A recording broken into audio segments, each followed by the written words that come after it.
Hello നമസ്കാരം. ഇന്നത്തെ നമ്മുടെ പ്രധാന ടോപ്പിക് ശരിക്കും വോൾട്ടേജാണ്. പക്ഷേ ആ വോൾട്ടേജിനെ കുറിച്ചൊരു കൃത്യമായിട്ടൊരു ധാരണ കിട്ടണം എന്നുണ്ടെങ്കിൽ നമുക്ക് ആ ഒരു ഇലക്ട്രിക് സർക്യൂട്ടിൽ നടക്കുന്ന ആ ഒരു പ്രവർത്തനം കൃത്യമായിട്ട് മനസ്സിലാവണം. ഞാൻ ആദ്യം വോൾട്ടേജ് മാത്രമായിട്ട് ചെയ്യാമെന്ന് വിചാരിച്ചു. പക്ഷേ കൃത്യമായി കാര്യങ്ങൾ മനസ്സിലാക്കണം എന്നുണ്ടെങ്കിൽ ആ ഒരു നെറ്റ്വർക്കിൽ നടക്കുന്ന കാര്യങ്ങൾ പ്രധാനമായിട്ടും അറിയേണ്ടതുണ്ട്. അപ്പം അതെല്ലാം കൂടെ ചേർത്തിട്ടാണ് ഇന്നത്തെ ഈ വീഡിയോ എന്ന് പറഞ്ഞത്. തീർച്ചയായിട്ടും ഇലക്ട്രിക്കലിനെ കുറിച്ച് കൂടുതലായിട്ട് അറിയാൻ ആഗ്രഹിക്കുന്നവരെല്ലാം ഈ വീഡിയോ തീർച്ചയായിട്ടും കാണണം. നിങ്ങളുടേതായ അഭിപ്രായങ്ങൾ തീർച്ചയായിട്ടും കമൻറ്റ് സെക്ഷനിൽ പറയുകയും വേണം. അപ്പോൾ പോവാം ടു ദ വീഡിയോ.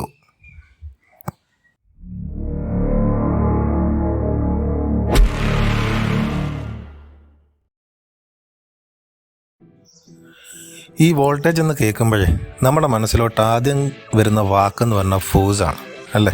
അതായത് ഇലക്ട്രോൺസിനെ തള്ളിവിടാനുള്ള ഒരു ഫോഴ്സ് എന്നാണ് നമുക്ക് സാധാരണഗതിയിൽ പെട്ടെന്ന് മനസ്സിൽ വരുന്ന കാര്യം. പക്ഷേ ശരിക്കും വോൾട്ടേജ് എന്ന് പറയുന്നത് ഒരു ഫോഴ്സ് അല്ല എന്നുള്ളതാണ് വസ്തുത. അതായത് നമ്മുടെ ഇലക്ട്രോണുകൾക്കിടയിൽ ഒരു റിപ്പൾസീവ് ഫോഴ്സ് ഉണ്ട്. ആ ഒരു ഫോഴ്സിന് ഈ മൂവ്മെൻറ്റുമായിട്ടൊരു ചെറിയ ബന്ധമുണ്ട് എന്നുള്ളതല്ലാതെ ഒരിക്കലും ഒരു ഫോഴ്സ് അല്ല നമ്മുടെ വോൾട്ടേജ്. വോൾട്ടേജിന് ശരിക്കും ബന്ധം നമ്മുടെ എനർജിയുമായിട്ടാണ്, അല്ലേ? ഇപ്പോൾ എന്ത് കാര്യം ചെയ്യണം എന്നുണ്ടെങ്കിലും നമുക്ക് എനർജി വേണം. എനർജി ഇല്ലെങ്കിൽ നമുക്ക് എന്തെങ്കിലും ചെയ്യാൻ പറ്റുമോ? ഒന്നും ചെയ്യാൻ പറ്റത്തില്ല.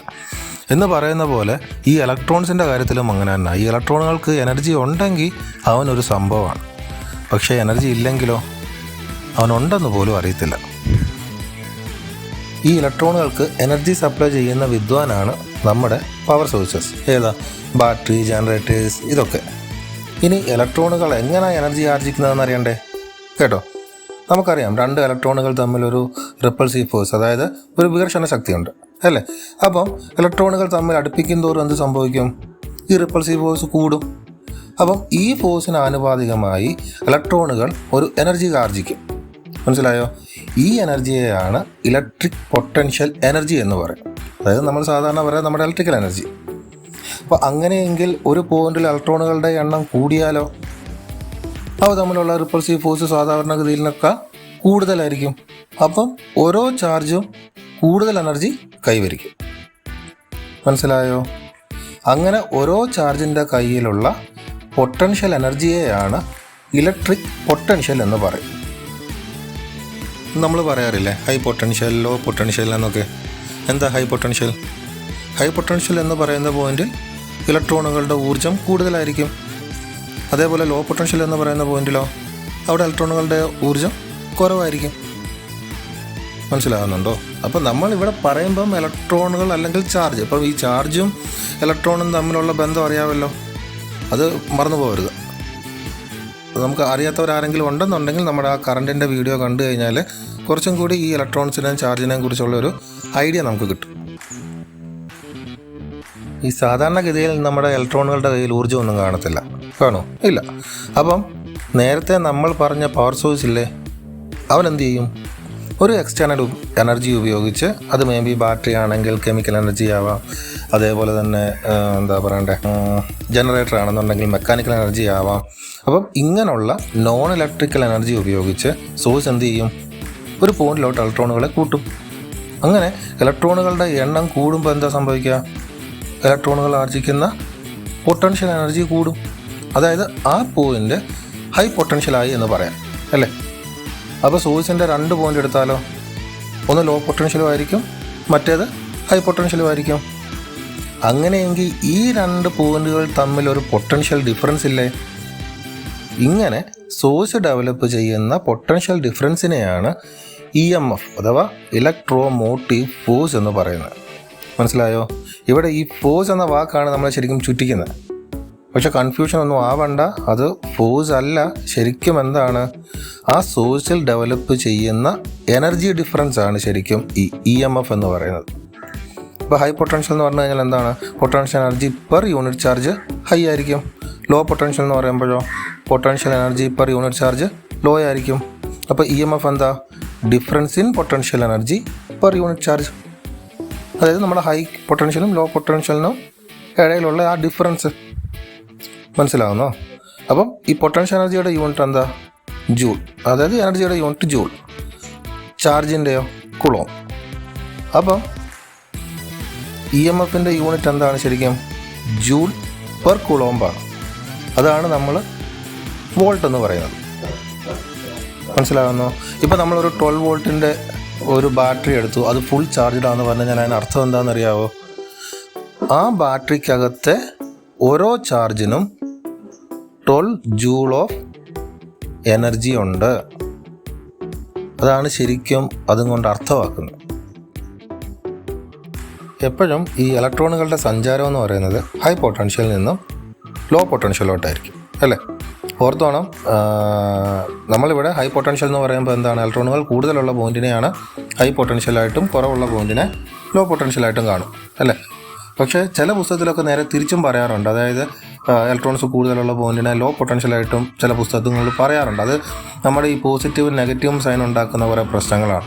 കാരണം നെഗറ്റീവ് എന്ന് പറയുമ്പം ലോ ആണല്ലോ. അപ്പോൾ ആ കൺസെപ്റ്റിലും ചിലർ പറയാറുണ്ട്. പക്ഷേ അങ്ങനെയൊക്കെ നമ്മൾ ചിന്തിക്കാൻ തുടങ്ങിക്കഴിഞ്ഞാൽ വല്ലാണ്ട് കൺഫ്യൂസ് ആയി പോകും. അപ്പം അതങ്ങ് വിട്ടേര്, അതങ്ങ് മറന്നേക്ക്. നമ്മളിപ്പം ഇലക്ട്രോൺസ് കൂടുതലുള്ള പോയിന്റിനെ ഹൈ പൊട്ടൻഷ്യലായിട്ടും ഇലക്ട്രോൺസ് കുറവുള്ള പോയിന്റിനെ നമ്മൾ ലോ പൊട്ടൻഷ്യലായിട്ടും കാണാം. മനസ്സിലായോ? അപ്പം ഈ ഇലക്ട്രോണുകളുടെ സഞ്ചാരപാതയാണ് നമ്മുടെ ഇലക്ട്രിക് സർക്യൂട്ടുകൾ, അല്ലേ? ഈ ഒരു സഞ്ചാരപാതയിൽ വെച്ച് എന്ത് സംഭവിക്കുമെന്നറിയാവോ? വേറൊരു വിദ്വാനുണ്ട്. പുള്ളി എന്ത് ചെയ്യും? ഈ ഇലക്ട്രോണുകളുടെ എനർജി എല്ലാം അടിച്ചു മാറ്റും. ആരായി വിദ്വാൻ? നമ്മുടെ ഇലക്ട്രിക് ലോഡ്സ്, അതായത് നമ്മുടെ ഇലക്ട്രിക്കൽ എക്യുപ്മെൻറ്റ്സ്. മനസ്സിലായോ? അപ്പം ഈ ലോഡ് സൈഡിൽ എന്താ നടക്കുന്നതെന്നുള്ളത് ഇനി നമുക്ക് പറയാം. അതിനായിട്ട് ആദ്യം നമുക്ക് ഈ സോഴ്സിന് അക്രോസ് ഒരു ലാമ്പ് കണക്ട് ചെയ്യാം. ഓക്കെ. ഇനി ഈ സ്വിച്ച് ക്ലോസ് ചെയ്യുമ്പോൾ എന്ത് സംഭവിക്കും? ലാമ്പിനിടയിലൊരു പൊട്ടൻഷ്യൽ ഡിഫറൻസ് ഉണ്ടാകുകയും നമ്മുടെ എനർജി വഹിച്ചുകൊണ്ടുള്ള ഇലക്ട്രോണുകൾ ലാമ്പിലൂടെ കയറി ഇറങ്ങും, അല്ലേ? ചുമ്മാ അതങ്ങ് ഇറങ്ങാൻ പറ്റുമോ? ഇല്ല. കാരണം എന്താ? ലാമ്പിൽ റെസിസ്റ്റൻസ് ഉണ്ട്, അല്ലേ? ഒരു തടസ്സമുണ്ട്. അപ്പം ഈ തടസ്സത്തെ മറികടക്കണമല്ലോ. അതിന് ഇവൻ എന്തോ ചെയ്യുമെന്നറിയാവോ? ഈ തടസ്സത്തെ മറികടക്കുന്നത് ഇവൻ്റെ കയ്യിലുള്ള എനർജി ഉപയോഗിച്ചാണ് ഇവൻ ഈ തടസ്സത്തെ മറികടക്കുക. മനസ്സിലായോ? അപ്പോൾ ഇങ്ങനെ തടസ്സത്തെ മറികടക്കാൻ വേണ്ടിയിട്ട് ഇവൻ ഈ എനർജി ഉപയോഗിക്കുമ്പോൾ ആ എനർജി കൺവേർട്ട് ആയില്ലേ? അതായത് അവിടെ ഒരു എനർജി കൺവേർഷൻ നടന്നില്ലേ? അപ്പോൾ അങ്ങനെ ഈ റെസിസ്റ്റൻസിനെ മറികടക്കാൻ ഇലക്ട്രോണുകൾ ഉപയോഗിച്ച എനർജിയാണ് ഹീറ്റ് ആൻഡ് ലൈറ്റ് എനർജി ആയിട്ട് മാറുന്നത്. അങ്ങനെ ലാമ്പിനെ മറികടന്ന് വരുന്ന ഇലക്ട്രോണുകൾക്ക് എനർജി കുറവായിരിക്കും, അല്ലേ? ചിലപ്പോൾ എനർജി കാണത്തുമില്ല. അപ്പം ലാമ്പിന് മുൻപ് ഇലക്ട്രോണുകൾക്ക് എനർജി കൂടുതലും ലാമ്പിന് ശേഷം എന്തായിരിക്കും? എനർജി കുറവുമല്ലേ? അപ്പം ഇവിടെയും ഒരു എനർജി ഡിഫറൻസ് വന്നില്ലേ? ഈ ഒരു എനർജി ഡിഫറൻസിനെയാണ് ടെർമിനൽ വോൾട്ടേജ് എന്ന് പറയുന്നത്. അതായത് നമ്മുടെ ഇവിടുത്തെ കേസിൽ പറയുവാണെങ്കിൽ ലാമ്പിന് അക്രോസ് ഉള്ള വോൾട്ടേജ്. മനസ്സിലായോ? അപ്പോൾ ശരിക്കും വോൾട്ടേജ് എന്ന് പറയുന്നത് ഫോഴ്സ് അല്ല, ശരിക്കും എന്താണ്? എനർജി ഡിഫറൻസ് ആണ് ശരിക്കും ഈ വോൾട്ടേജ്. ഇപ്പോൾ മനസ്സിലായോ? അപ്പം നമുക്ക് ചുരുക്കി പറയുവാണെങ്കിൽ എങ്ങനെ പറയാം? ലോഡിന് അക്രോസ് ഉണ്ടാകുന്ന എനർജി ഡിഫറൻസിനെ ടെർമിനൽ വോൾട്ടേജ് എന്നും സോഴ്സിന് അക്രോസ് ഉണ്ടാകുന്ന എനർജി ഡിഫറൻസിനെ ഇ എം എഫ് എന്നും പറയാം. അതേപോലെ സോഴ്സിൻ്റെ കാര്യത്തിൽ ഇലക്ട്രോണുകൾ എനർജി ആർജിക്കുന്നത് മൂലമാണ് അവിടെ എനർജി ഡിഫറൻസ് ഉണ്ടാകുന്നത്, അല്ലേ? പക്ഷേ ലോഡിൻ്റെ കാര്യത്തിലോ അവിടെ എനർജി നഷ്ടപ്പെടുന്നത് മൂലമാണ് ഈ ഒരു എനർജി ഡിഫറൻസ് ഉണ്ടാകും. അപ്പോൾ ടെർമിനൽ വോൾട്ടേജ് എടുത്തു കഴിഞ്ഞ് കഴിഞ്ഞാലും എനർജി ഡിഫറൻസ് ആയതുകൊണ്ട് അതിൻ്റെ യൂണിറ്റും എന്താ? ജൂൾ പെർ കുളോംബ് തന്നെ, അതും വോൾട്ട് തന്നെ. അപ്പോൾ ഇ എം എഫിൻ്റെ യൂണിറ്റ് എടുത്താൽ വോൾട്ടാണ്, നമ്മുടെ ടെർമിനൽ വോൾട്ടേജിൻ്റെ യൂണിറ്റ് എടുത്താൽ വോൾട്ടാണ്. അതേപോലെ ഇലക്ട്രിക് പൊട്ടൻഷ്യൽ എടുത്തു കഴിഞ്ഞാൽ അതിൻ്റെ യൂണിറ്റും വോൾട്ടാണ്. പക്ഷേ ഇത് മൂന്ന് സംഭവമല്ലേ? അപ്പോൾ അതൊക്കെയാണ് നമ്മളെ സാധാരണഗതിയിൽ കൺഫ്യൂസ് ആക്കുന്നത്. അപ്പം വോൾട്ടേജ് എന്താണെന്ന് കൃത്യമായിട്ട് മനസ്സിലായോ? ആയല്ലോ. അപ്പോൾ ഞാൻ ഇതിൻ്റെ ഒഴുക്കത്തിൽ ആ പവറും കൂടെ ഒന്ന് പറഞ്ഞു പോകാം. അപ്പോൾ പവർ ശരിക്കും എന്താണെന്നറിയാമോ? Electric power is the rate of electrical energy transfer by an electric circuit per unit time, അല്ലേ? ആ യൂണിറ്റ് എന്ന് പറഞ്ഞാൽ 1 സെക്കൻഡ്. അതായത് എത്രത്തോളം എനർജി ഒരു സെക്കൻഡിൽ ട്രാൻസ്ഫർ ആയി എന്നുള്ളതാണെന്ത്? നമ്മുടെ പവർ. അപ്പോൾ പവറിൻ്റെ യൂണിറ്റാണ് ജൂൾ പെർ സെക്കൻഡ്, അല്ലെങ്കിൽ അതിനെ നമ്മൾ എങ്ങനെയും പറയും? വാട്ട് എന്നും പറയും. അപ്പോൾ നിങ്ങൾ ഈ ഒരു സർക്യൂട്ട് നമ്മൾ നോക്കിയേ. അപ്പോൾ ഈ ഒരു സർക്യൂട്ടിൽ നോക്കുമ്പോൾ നമുക്കറിയാം ഇവിടെ നമ്മൾ അപ്ലൈ ചെയ്തേക്കുന്ന വോൾട്ടേജ് എത്ര? 200 വോൾട്ട് അല്ലേ? അതേപോലെ തന്നെ ഈ ലാമ്പിൻ്റെ പവർ എന്ന് പറയുന്നത് 400 വാട്ടാന്നിരിക്കട്ടെ. അപ്പം 200 വോൾട്ട് കൊണ്ട് നമ്മൾ മീൻ ചെയ്യുന്നത് എന്താ? അതിനകത്തെ ഓരോ ചാർജിനും 200 ജൂൾ ഓഫ് എനർജി ഉണ്ട് അല്ലേ? അതേപോലെ 400 വാട്ട് കൊണ്ട് നമുക്ക് എന്ത് പറയാം? ഒരു സെക്കൻഡിൽ 400 ജൂളിൻ്റെ എനർജി ഇവിടെ കൺവേർട്ട് ആയിപ്പെടും. മനസ്സിലാകുന്നോ? അപ്പം ഒരു ചാർജിന് 200 ജൂൾ വെച്ചുണ്ടെന്നുണ്ടെങ്കിൽ ഇവിടെ ഇതിനകത്ത് കൂടി 400 ജൂൾ കിട്ടാൻ വേണ്ടിയിട്ട് എത്ര ചാർജ് കടന്നു പോയാൽ മതി? ഒരു സെക്കൻഡിൽ 2 ചാർജ് കടന്നു പോയാൽ പോരെ അല്ലേ? 2 ചാർജ് ഒരു സെക്കൻഡിൽ കടന്നു പോയാൽ മതി. അപ്പം ചാർജിൻ്റെ യൂണിറ്റ് എന്താ? കുളോംബ് അല്ലേ? അതായത് 2 കുളോംബ് പെർ സെക്കൻഡ് അല്ലേ? അപ്പോൾ കുളോംബ് പെർ സെക്കൻഡാണ് എന്ത്? ആംപിയർ. അപ്പോൾ എത്രയായി? 2 ആംപിയർ. ഇത് മൂന്നും കിടക്കുന്ന ആ രീതി മനസ്സിലായോ? അപ്പം ശരിക്കും ഒരു എന്താ പറയേണ്ടത്, ഓരോ ചാർജിലും എത്രത്തോളം എനർജി ഉണ്ടെന്നുള്ളതാണ് നമ്മൾ ശരിക്കും വോൾട്ടേജ് കൊണ്ട് മീൻ ചെയ്യുന്നത്. അപ്പോൾ ഒരു സെക്കൻഡിൽ എത്രത്തോളം എനർജി ട്രാൻസ്ഫർ ആകുന്നുള്ളതാണ് പവർ. മനസ്സിലാകുന്നോ? അപ്പോൾ കറണ്ട് എന്താണ്?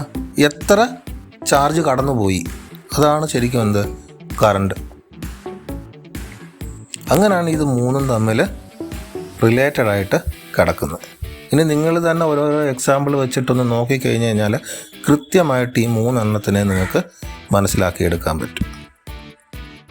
അപ്പം വീഡിയോ നിങ്ങൾക്ക് ഇഷ്ടപ്പെട്ടെങ്കിൽ തീർച്ചയായിട്ടും ലൈക്ക് ചെയ്യുക, ഷെയർ ചെയ്യുക, സബ്സ്ക്രൈബ് ചെയ്യുക. നന്ദി, നമസ്കാരം.